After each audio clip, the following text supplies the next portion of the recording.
안녕하세요. 2월 25일 아침입니다. 밤새도록 진짜 폴폴 눈이 내렸습니다. 다행히 그렇게 눈이 많이 쌓여서 교통을 막는 일은 없을 것 같습니다. 이병두의 근현대 불교사 이야기. 요즘 유튜브 인기가 없어서 몇 사람밖에 안 보지만 그래도 쉬지 않고 멈추지 않고 끝까지 해보렵니다.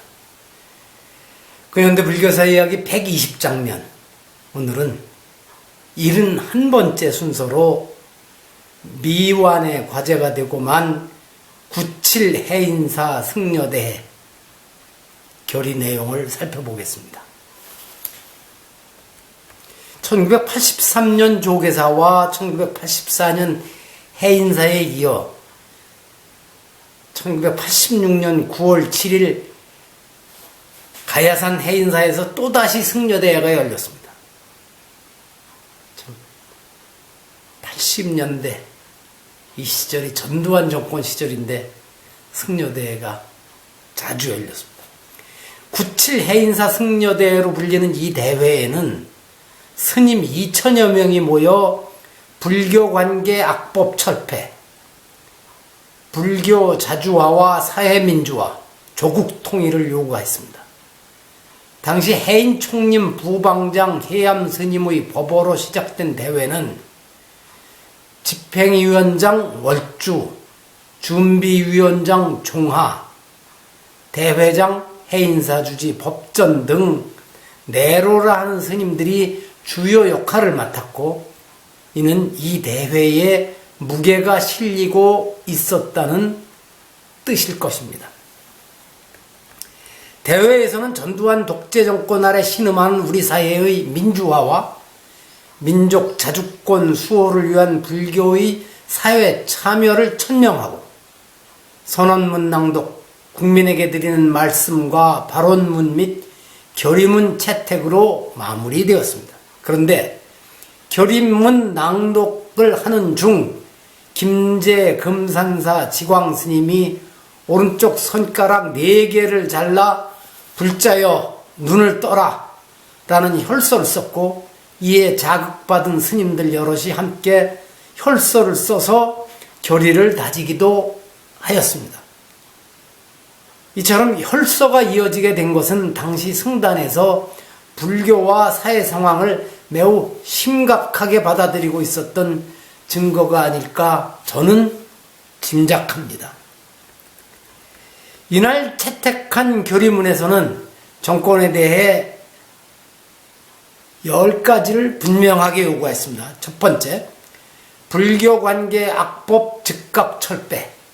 두 번째, 실질적인 경승 내규 즉각 제정. 세 번째, 사원의 관광 유원지와 즉각 중지. 네 번째, 5.3 인천 사태로 구속 중인 송현 스님 즉각 석방.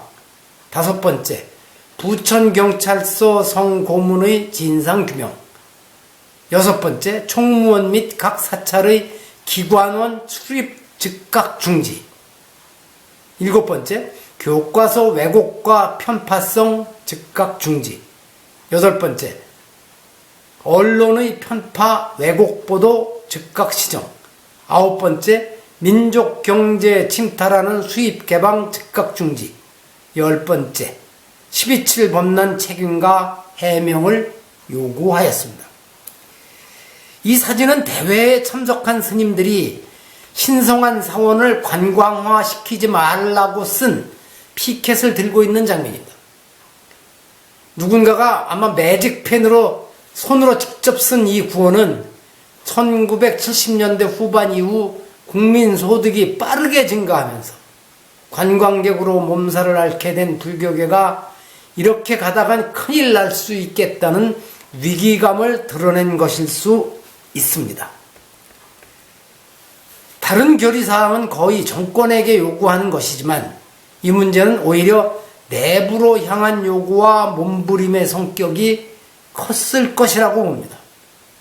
정부가 문화재 관람료와 국립공원 입장료를 도입해 불교를 정권에 예속시키고 돈이라는 꿀맛에 매달리게 만들었다고 하지만 그것을 떨쳐버리지 못한 불교계 책임도 피할 수 없었기 때문입니다.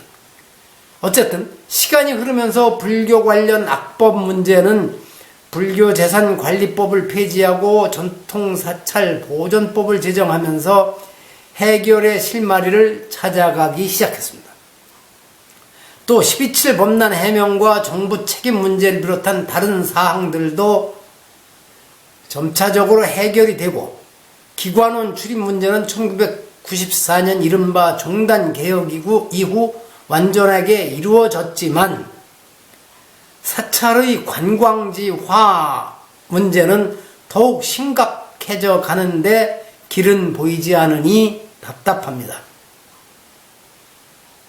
얼마 전에 문화재 관람료를 정부에서 보조하게 되었지만 어쩌면 이런 해결책은 진통제와 해열제를 쓰는 단기 처방일 뿐 불교 집안의 미래를 멀리 내다보고 깊은 고민을 거쳐 나온 해결 방안은 아닐 것이라고 저는 봅니다. 그렇다고 제가 진짜 완벽한 처방전을 낼 수 있는 유능한 의사도 아니라 이런 말씀을 드리는 게 한편으로는 망설여지기도 합니다.